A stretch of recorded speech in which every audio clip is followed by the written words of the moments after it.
जय जोहार, जय हिंद। मैं पुष्पेंद्र ज्ञानकुरी एकेडमी के यूट्यूब चैनल में आपका स्वागत करता हूं। आज है हम लोग का सीजीपीएससी 75 डे के चैलेंज में 13वां दिन। हम आज करेंगे मई का करंट अफेयर, पॉलिटी, इंटरनेशनल और डिफेंस के सेक्शन का। तो स्टार्ट करते हैं। पहला क्वेश्चन, जैसा कि आपको पता है जो मई का जो सीजन था वो क्या था, इलेक्शन का था, जनरल इलेक्शन का था। तो उसी के बिहाफ में पहला क्वेश्चन है कि 2024 में कितने मान्यता प्राप्त राष्ट्रीय पार्टी हैं जो इलेक्शन कमीशन के थ्रू जो मान्यता प्राप्त हैं? 6, 8, 9 या 10? आपको बताना में कितने इलेक्शन पार्टी हैं जो नेशनल पार्टी का जो दर्जा है इलेक्शन कमीशन के द्वारा दिया गया है।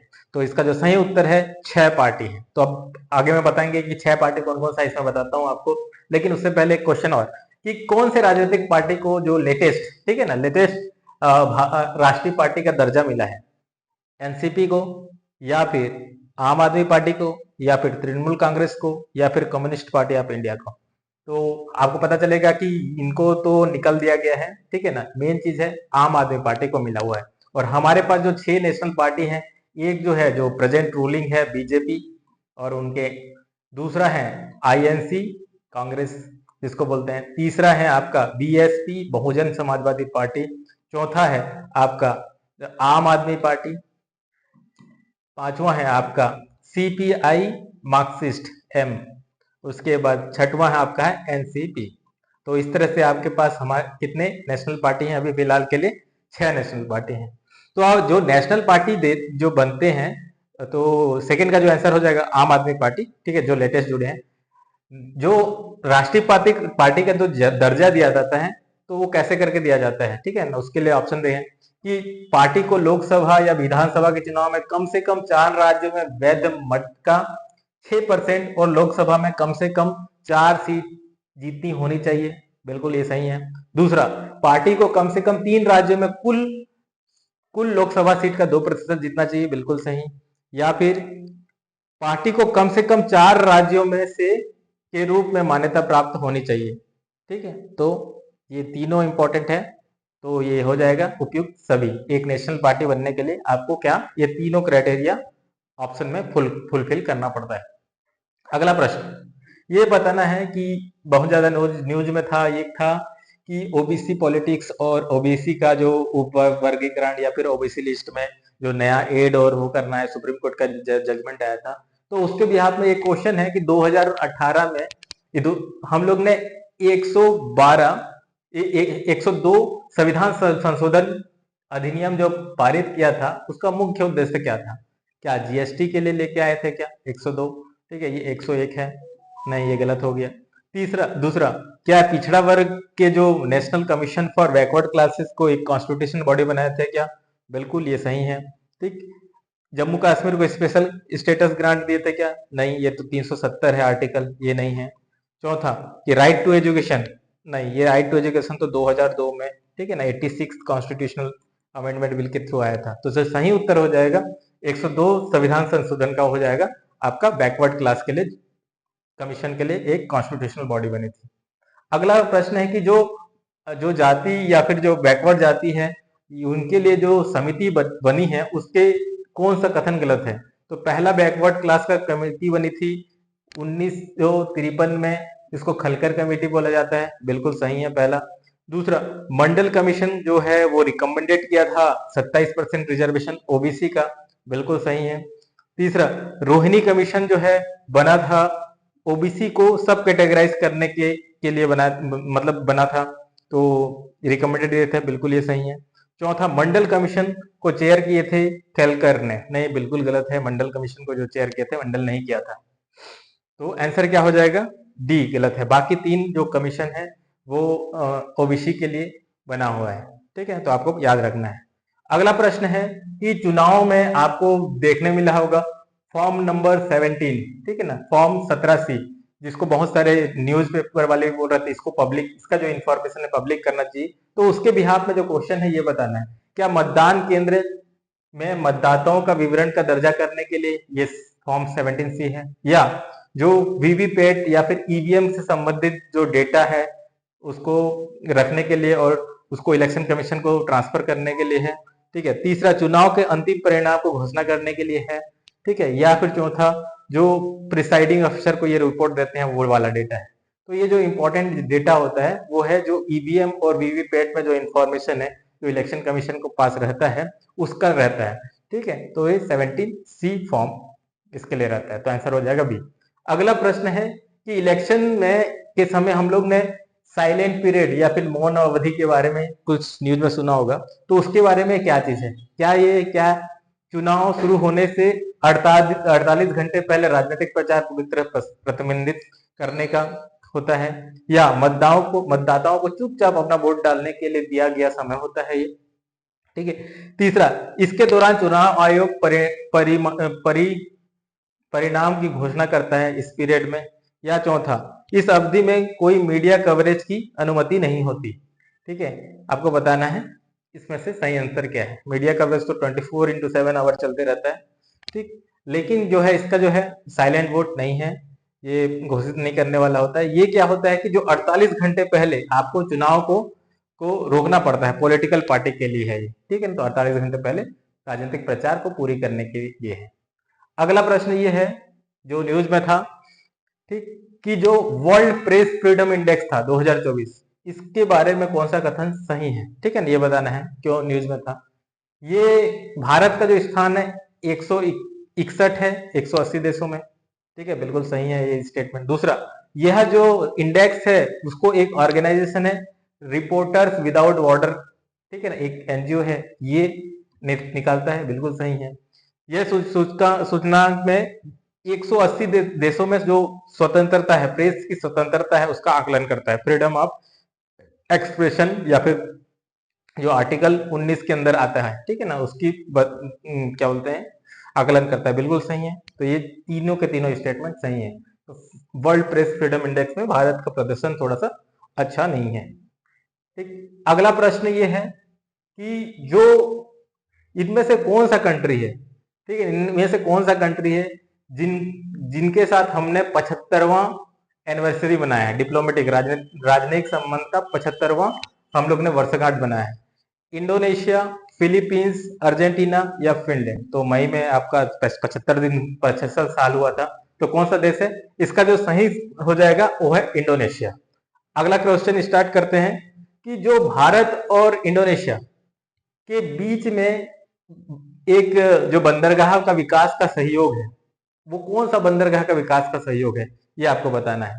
कि चाबहार पोर्ट, दूसरा साबांग पोर्ट, या हम्बनटोटा पोर्ट, या ग्वादर पोर्ट? पिछले जो क्लासेस है उसमें मैंने पोर्ट के बारे में डिटेल बताया था। अब यहाँ पे हमने पिछली बार पढ़ा था ये चाबहार पोर्ट जो 1 महीना पहले ही हमको भारत ने उसको कमीशन किया था। ठीक है ना, अमेरिका नाराज हो गया था और भारत के ऊपर काटसा लागू करने का सोच रहा था, मतलब धमकी दे रहा था, बट ठीक है, भारत ने चाबहार अपना पोर्ट स्टार्ट कर दिया है जो ईरान में है, तो पहला गलत हो जाएगा। दूसरा, हम्बनटोटा पोर्ट के बारे में पढ़ा थे, स्टिंग ऑफ पल्स में देख रहे थे, तो उसमें क्या था, ये चाइना ने इन्वेस्टमेंट किया है, कहाँ पे, श्रीलंका में है, ये गलत हो जाएगा। ग्वादर पोर्ट ये है पाकिस्तान में है, जो चाइना पाकिस्तान इकोनॉमिक कॉरिडोर में बनाया है। ठीक है ना, जो ग्वादर, और ग्वादर के बाजू में ही हम लोग ने ईरान में क्या बनाया है, चाबहार पोर्ट। तो इसका जो सही आंसर होगा इंडोनेशिया के साथ जो हम लोग ने बनाया है उसको साबांग बंदरगाह हो जाएगा। तो जो सही उत्तर है साबांग बंदरगाह। अगला क्वेश्चन है जो भारत और इंडोनेशिया के बीच, ठीक है, जो संयुक्त जो सैन्य अभ्यास होता है उसको क्या बोलते हैं? क्या बोलते हैं? गरुड़ शक्ति बोलते हैं, मित्र शक्ति बोलते हैं, युद्ध अभ्यास बोलते हैं, संप्रेत बोलते हैं? तो इसका सही उत्तर क्या हो सकता है? मित्र शक्ति हम किसके साथ करते हैं? युद्ध अभ्यास हम लोग करते हैं किसके साथ? अमेरिका के साथ। संप्रीति जो हम लोग के साथ करते हैं वो किसके साथ करते हैं? बांग्लादेश के साथ। मैत्र शक्ति करते हैं हम लोग श्रीलंका के साथ। तो इनके साथ जो करते हैं वो क्या है?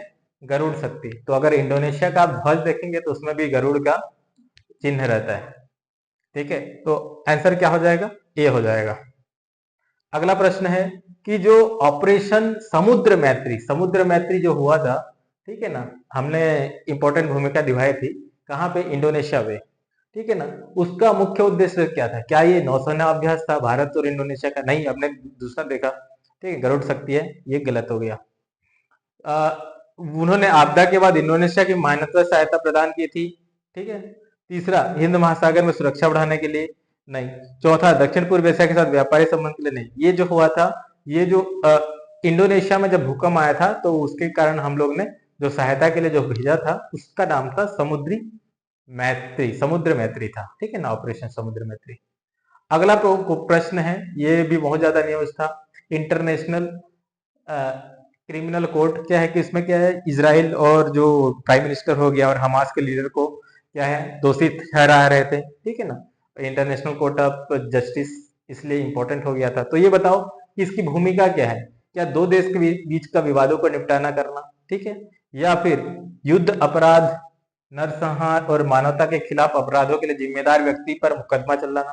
तीसरा, वैश्विक स्तर पर युद्ध विराम पर समझौता की निगरानी करना। चौथा, ड्राफ्ट बनाना कि अंतर्राष्ट्रीय कानून, युद्ध के संबंध में अंतर्राष्ट्रीय कानून का मसौदा तैयार करना। तो ये जो विवाद हो गया, कैसे करके निगरानी करना है, ये यूनाइटेड नेशन सिक्योरिटी काउंसिल में करते हैं। ठीक है ना, जो संयुक्त राष्ट्र है। लेकिन जो आईसीसी है वो किसके लिए आपको रिस्पॉन्सिबल ठहराने की कोशिश करता है? जो जेनोसाइड होता है, नरसंहार होता है, मानवता के खिलाफ अपराध, जो जितना भी वॉर हो रहा है। तो नेतन्याहू जो प्राइम मिनिस्टर है इजराइल को, ठीक है ना, और हमास के लीडर को, दोनों को बुलाया गया था। ठीक है ना। ये बताना है कि जो अंतरराष्ट्रीय जो अपराध न्यायालय है उसका मुख्यालय कहाँ पे है? अमेरिका में है, न्यूयॉर्क में। दूसरा, द हेग नीदरलैंड में। तीसरा, जेनेवा स्विट्जरलैंड में है। या चौथा, पेरिस फ्रांस में है। तो इसका जो मुख्यालय कहाँ पे है? तो इसका जो मुख्यालय है द हेग, कहाँ पे है? नीदरलैंड में। International criminal court, international court of justice भी आपका द हेग नीदरलैंड में मिलेगा। अगला प्रश्न है, अंतरराष्ट्रीय जो क्रिमिनल कोर्ट है उसमें कितने सदस्य हैं? अंतरराष्ट्रीय जो क्रिमिनल कोर्ट है उसमें कितने सदस्य हैं? तो ये है 102, 124, 150 या फिर 193। ठीक है, कितने हैं? 193 क्या है? ये पूरे जो यूनाइटेड नेशन के जितने मेंबर है 193 उतने तो नहीं है यहाँ पे।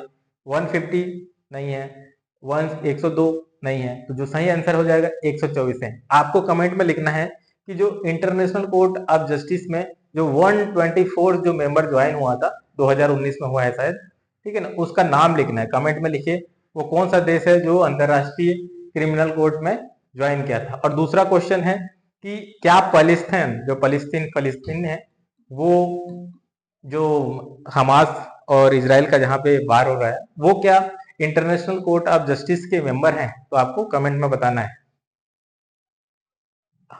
अगला प्रश्न है कि जो बंगाल की जो एक बिम्स्टेक है, बिम्स्टेक ऑर्गेनाइजेशन बहुत न्यूज था। ठीक है ना, मई में क्यों न्यूज था? और हम लोग ज्यादा इंपॉर्टेंस बिम्स्टेक को दे रहे हैं क्योंकि एक और जो हमारा जो संगठन था, सार्क था, वो अच्छे से फंक्शन नहीं कर पा रहा है। क्यों? पाकिस्तान के कारण। तो उसके कारण अब हम लोग ने क्या है, सार्क से शिफ्ट होके हम लोग कहाँ पे, bay of Bengal multi sectoral technical और इकोनॉमिक कॉर्पोरेशन, बिम्स्टेक पर हम लोग ज्यादा फोकस कर रहे हैं। ये कहा, ये क्यों न्यूज में था? क्या बिम्स्टेक का चार्टर लागू हुआ था जिसे आधिकारिक दर्जा मिला? या दूसरा, बिम्स्टेक ने अपना पहला सैन्य अभ्यास शुरू किया था? या बिम्स्टेक सदस्य ने को जोड़ने वाला एक नया आर्थिक गलियारा शुरू कर किया था? या बिम्स्टेक ने नए देश को शामिल करने की अपनी सदस्यता का विस्तार किया था? तो जो सदस्यता का विस्तार जो किया था वो बिम्स्टेक नहीं है, वो ब्रिक्स है। हमने देखा है ब्रिक्स कंट्री है। ठीक है ना, ये गलत हो जाएगा। गलियारा नहीं बना रहा है, ठीक, सैन्य कोई समझौता नहीं है। और ये क्या है, उनका जो चार्टर है उसको लागू किया गया था, मई में लागू किए हैं। ठीक है, इस साल के। तो आंसर क्या हो जाएगा? उन्होंने जो अपना चार्टर बनाया है, जो नियम कानून है जिसके थ्रू पूरा इंस्टीट्यूशन चलेगा, उसको आधिकारिक दर्जा मिला है। अब ये बताना है कि नेक्स्ट बिम्स्टेक में कितने सदस्य हैं। आपको बताना है कि बिम्स्टेक में कितने सदस्य हैं। 5 हैं, 6 हैं, या 7 हैं, या 8 हैं। तो बिम्स्टेक में कितने सदस्य हैं? तो हम लोग को पता चलेगा कितने सदस्य हैं। एक है हमारा प्यारा भारत, एक हो गया। दूसरा क्या है, यहाँ पे नेपाल। तीसरा क्या है, भूटान। चौथा बांग्लादेश। पांचवा श्रीलंका। छठवां आपका म्यांमार। और सातवां थाईलैंड। तो टोटल कितने हैं? 7 हो जाएंगे। तो बिम्स्टेक में 7 सदस्य हैं। अगला प्रश्न है, जो बिम्स्टेक जो हुआ था वो कब हुआ था, शुरुआत कब हुआ था, उसका मुख्यालय कहाँ है और घोषणा किस घोषणा घोषणा के थ्रू हुआ था? तो क्या ये 97 में हुआ था या फिर 99 में हुआ था या 95 में? तो ये हुआ था 97 में हुआ था। और कौन सा डिक्लेरेशन था? बैंकॉक डिक्लेरेशन, ठीक है, और ढाका में हुआ था। तो सही उत्तर क्या हो जाएगा? 97, ढाका और बैंकॉक।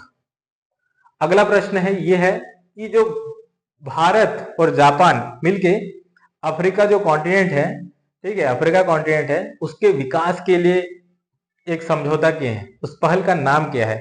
ठीक है, तो उसको बताना है। पेन अफ्रीका ई नेटवर्क प्रोजेक्ट, या फिर एशिया अफ्रीका ग्रोथ कॉरिडोर, या फिर एशिया अफ्रीका फोरम समिट, या फिर फोकस अफ्रीका प्रोग्राम। तो भारत और जापान के बीच जो हम लोग जो अफ्रीका को आगे बढ़ाने के लिए बात कर रहे हैं, जो उस प्रोग्राम का नाम क्या है? Asia Africa growth corridor. अभी फिलहाल क्या है, अमेरिका ने भी, भारत और अमेरिका भी स्टार्ट कर दिए हैं अफ्रीका के ग्रोथ के लिए। तो आंसर क्या हो जाएगा? बी, क्योंकि चाइना अपना पहले से वहां पे मसल मजबूत कर रहा है। अफ्रीका में जो नए नए जो भारत के पहल हैं, ठीक है ना, उसके बारे में सही मेल कौन कौन सा है, तो ये बताना है। हमने ऑपरेशन सहायता किया था, ऑपरेशन सहायता किया था अफ्रीका में, जब मोजाम्बिक में मानवीय सहायता के लिए। बिल्कुल सही है। क्या वनीला आइलैंड इनिशिएटिव हमने किया था मेडागास्कर के साथ? बिल्कुल सही है। कंपाला प्रिंसिपल के थ्रू हम क्या है, प्राइवेट सेक्टर को अफ्रीका के साथ डेवलपमेंट में जोड़ना चाहते हैं। बिल्कुल सही है। तो क्या हो जाएगा? पहला भी सही, दूसरा भी सही, तीसरा भी सही। तो आंसर क्या हो जाएगा? सभी के सभी सही, ऑल द एबव हो जाएगा।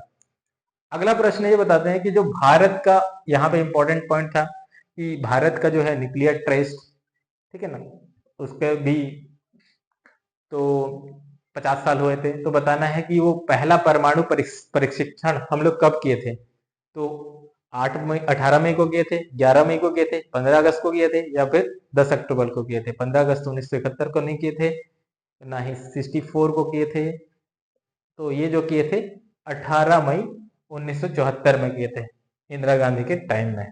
तो पहला सही हो जाएगा। दूसरा क्वेश्चन है कि जो हम लोग ने प्रशिक्षण किया था उसका कोड नेम क्या था? ठीक है ना, उस कोड नेम क्या था? ऑपरेशन शक्ति था, या फिर ऑपरेशन विजय था, या फिर स्माइलिंग बुद्धा था, या फिर ऑपरेशन मेघदूत था? आपको बताना है। जो जो प्रशिक्षण जो परीक्षण किए थे उसका नाम क्या है? ऑपरेशन विजय तो हम जानते हैं कारगिल युद्ध के लिए था, तो ये गलत हो जाएगा। और उसके बाद ऑपरेशन मेघदूत ये सियाचिन ग्लेशियर के साथ था, तो गलत हो जाएगा। ऑपरेशन शक्ति जो सेकेंड टाइम जो किए थे वो होगा, और फर्स्ट टाइम जो किए थे वो क्या होगा? ऑपरेशन बुद्धा। तो आंसर क्या हो जाएगा? सी, ऑपरेशन बुद्धा। ठीक। अगला जो प्रश्न है वो है कि न्यूक्लियर क्षेत्र के लिए, नाभिकीय ऊर्जा के लिए या परमाणु कार्यक्रम के लिए विकास में जो अलग अलग जो संस्था है डेवलप किया गया, तो 1975 में कौन सा संस्था हम लोग ने डेवलप किया था? बार्क को क्या था? क्या भावा एटॉमिक रिसर्च सेंटर को, या Tata institute of fundamental research किया था, या इंडियन स्पेस रिसर्च ऑर्गेनाइजेशन किया था, या फिर DRDO defence research and development organization किया था? तो 1945 में हमने किसको किया था? तो इसका जो सही उत्तर हो जाएगा वो हो जाएगा Tata institute of fundamental research. ये 1953 में होता है, ठीक है, और ये 1960 में होता है। अगला कार्यक्रम है, अगला क्वेश्चन है कि जो हम लोग का IGMDP जो इंटीग्रेटेड मिसाइल डेवलपमेंट जो प्रोग्राम होता है, तो उसके बारे में बताना है। उसका उद्देश्य क्या था? क्या परमाणु रिएक्टर का विकास करना था? दूसरा, क्या बैलिस्टिक मिसाइल और स्ट्रेटेजिक सिस्टम डेवलप करना था? तीसरा, स्पेस को एक्सप्लोर करना था? या चौथा कि कम्युनिकेशन सिस्टम डेवलप करना था रेडार के साथ? तो इसका जो सही उत्तर है वो है इंटीग्रेटेड मिसाइल डेवलपमेंट प्रोग्राम। इसको ballistic missile development programme missile बनाना था। इसको APJ अब्दुल कलाम जी के लीड किए थे। अब आपको बताना है कि जो भारत का जो न्यूक्लियर पॉलिसी है वो कौन से सिद्धांत पे फॉलो करता है? पहला, पहले यूज की नीति, फर्स्ट यूज पॉलिसी। दूसरा, नो फर्स्ट यूज पॉलिसी। तीसरा, प्री एम्प्टिव स्ट्राइक पॉलिसी, पूर्व घातक चल, ठीक है, और चौथा है रिटेलिएटरी ऑफेंसिव पॉलिसी। तो भारत का जो पॉलिसी है 2-3 में हम लोग ने लेके आया था, तो वो कौन सा पॉलिसी है, नो फर्स्ट यूज पॉलिसी। लेकिन अगर कोई हमारे ऊपर वो करेगा तो इतना ज्यादा रिटेलिएट करेंगे, बचेगा ही नहीं। तो इस तरह से हम लोग ने, जो सही आंसर हो जाएगा B, no first use policy, ठीक है ना। हम पहले युद्ध नहीं करेंगे, लेकिन अगर युद्ध करोगे तो हम उसका रिटेलिएट बहुत बुरी तरीके से करेंगे। इसी तरह हम लोग ने 25 क्वेश्चन जो मैं का जो फर्स्ट पार्ट के रूप में पॉलिटी, आईआर और डिफेंस के रूप में किया। कल हम लोग पढ़ेंगे इकोनॉमी और इन्वायरमेंट से रिलेटेड जो क्वेश्चन पढ़ेंगे। तो थैंक यू। अगर आपको कंटेंट अच्छा लगा तो लाइक करें, शेयर करें और दोस्तों को भेजें। धन्यवाद।